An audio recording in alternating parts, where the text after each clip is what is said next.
Well, howdy, nearly senior citizen here. Greetings, boys, girls, and to all of our non binary friends, and welcome to this, another episode of me with, once again, these disembodied hands that are far too red most of the time over these pieces of paper. We're playing Notequest Expanded World, where we are currently in the evil citadel of the Flaming Queen.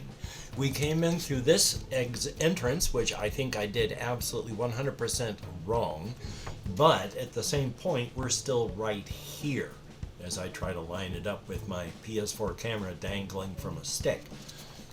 We went into the flaming citadel, no, the evil citadel of the Flaming Queen from this map right here. We started in this human city, of which I have not yet given it a name. We explored all around these areas. Here is an orc city that we, as a gnome, can't go into. But we are in the ruins in the mountains here. And that is where we went into this dungeon, where Blorbo, the gnome noble. Now, I've got a full background and story going on with this one. I'm going to hopefully make a tiny little video about that. There's a whole bunch of stuff going on, but he has dwarven breastplate where he can ignore poison, and it has 10 hit points. So I can have the armor absorb 10 hit points, and as long as I don't have it absorb enough to make it break, I can always have it repaired. I have 2 dwarven beer barrels that give 5 HP if I drink an entire barrel of beer, which pretty cool. 71 coins. I still have a ton of torches left, and I still have the lightning spell, the light spell, the cold ray, and I used the fireball already. I think I used the fireball. I honestly cannot remember if I blew up these goblins that we were facing. I can't remember. So, we're going to pretend that, yes, we did blow them up. So, yeah.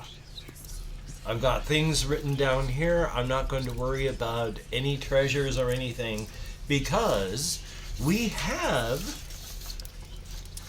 only these 3 provisions left, and that's not good.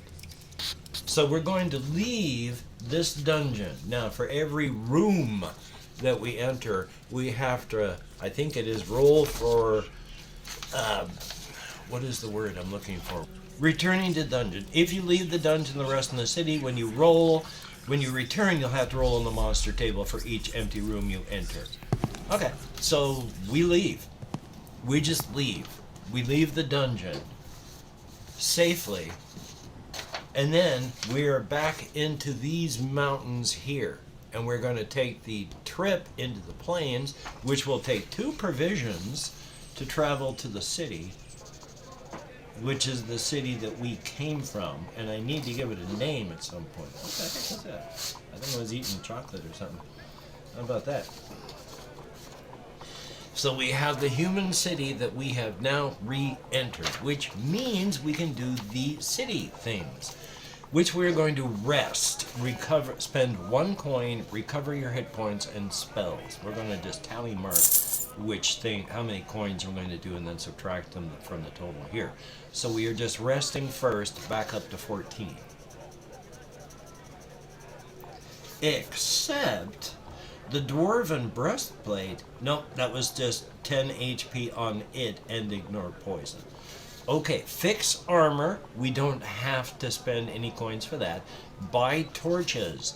We are going to, it says add 1 torch. We are spending 2 coins and getting these torches back. I am so sorry that there is a lot of shake going on with my camera setup. Once again, it's a stand for my green screen there that a stick is sitting on. A box with 2 books on it that a stick is on there, and then from the stick I have my PlayStation camera dangling. It's taped to a stick. Yay! So when I move, that moves the carpet that the stand is on, and things go all wibbly wobbly. My apologies. But I also get this back. Now, I only have one use on each of these. So when I mark it, they are used until I can come back to a city. Sell items. I need to sell that jewel that I had. Sell any item in any city for 1 coin. It was just a jewel. So 1 coin, that was 71 minus that. Oh, I need to buy provisions though. Provisions are back up here in the expanded world. But where provisions? You can buy more in any city, 1 coin per provision. So I need to spend 19 coins, which is 19 plus 3 is 22. We're now changing that tally mark there into a 22. And then we're going to erase, that's 2, 4, 6, 8, 10. Oh, well, it's all of them I need to erase.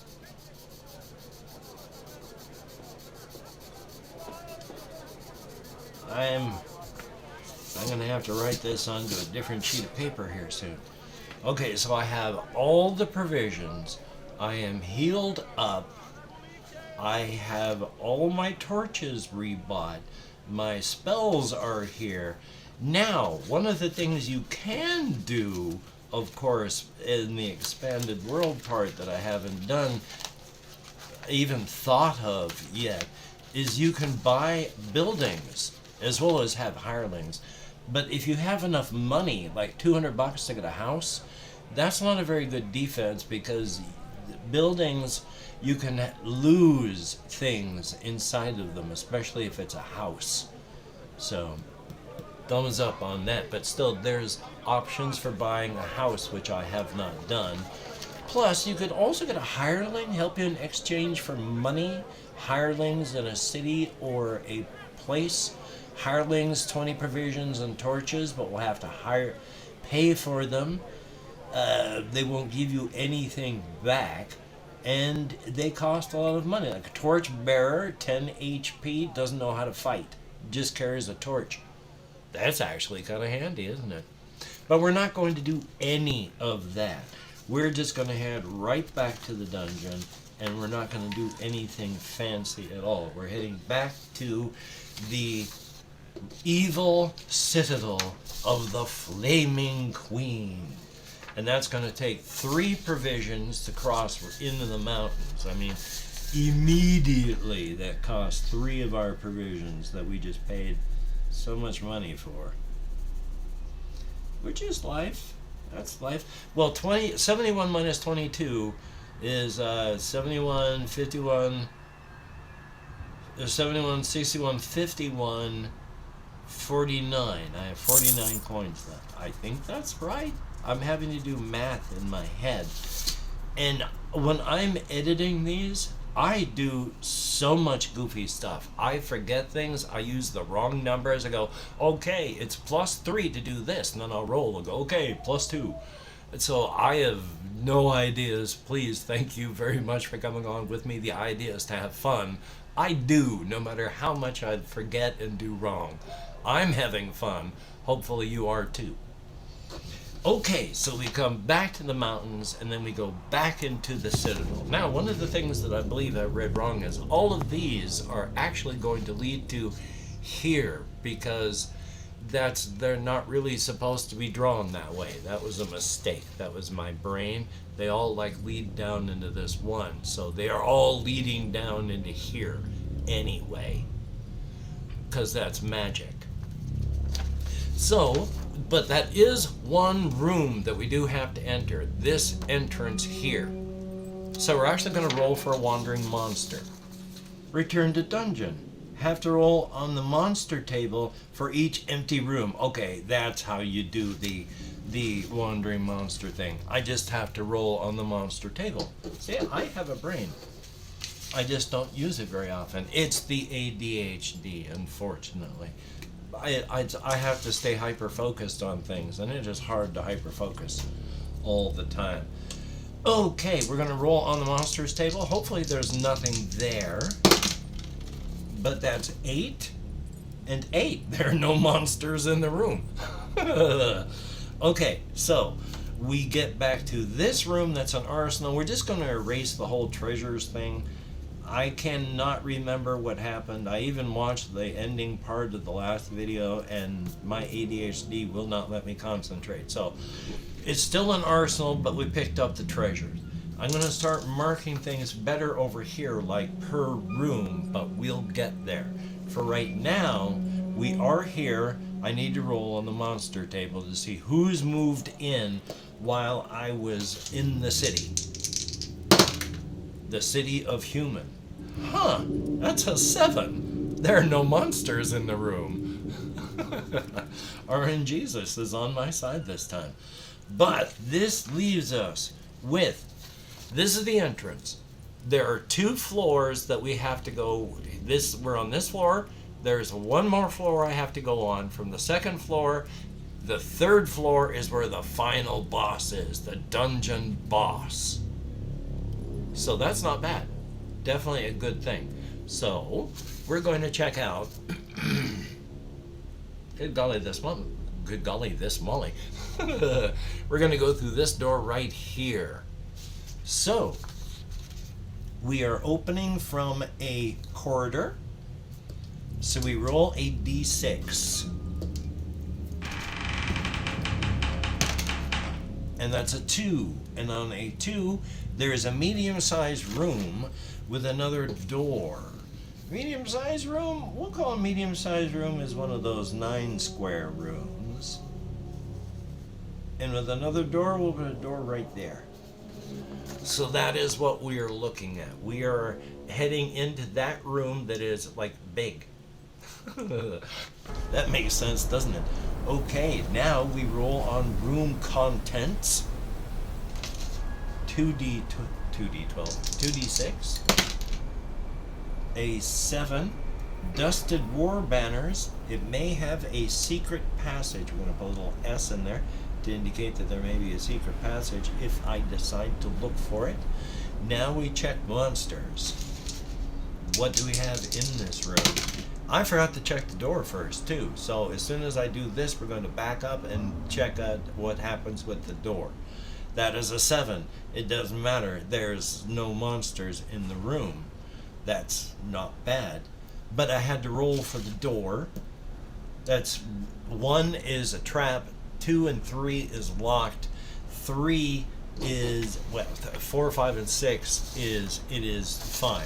I forgot to mark my torch that you immediately burn when you enter into the room.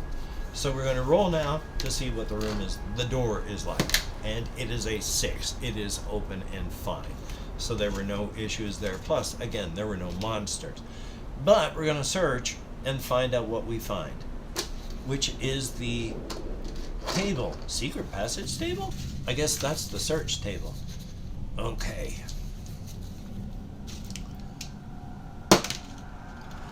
A 1. We activated a trap.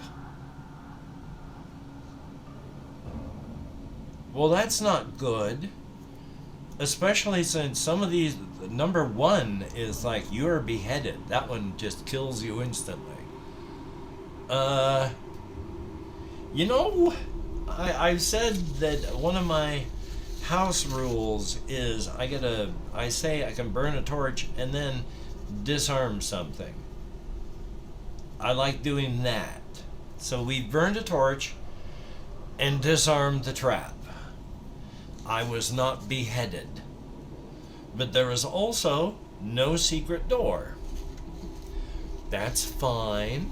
That's fine after I almost got my head cut off. Well, I mean, I could have. It was a trap that would have. So we're going to continue through and we're going to open up this door right here. So we are opening from a room. That is a 3. It is a medium-sized room. That's just another 9 square. I marked that one. We searched. There's nothing.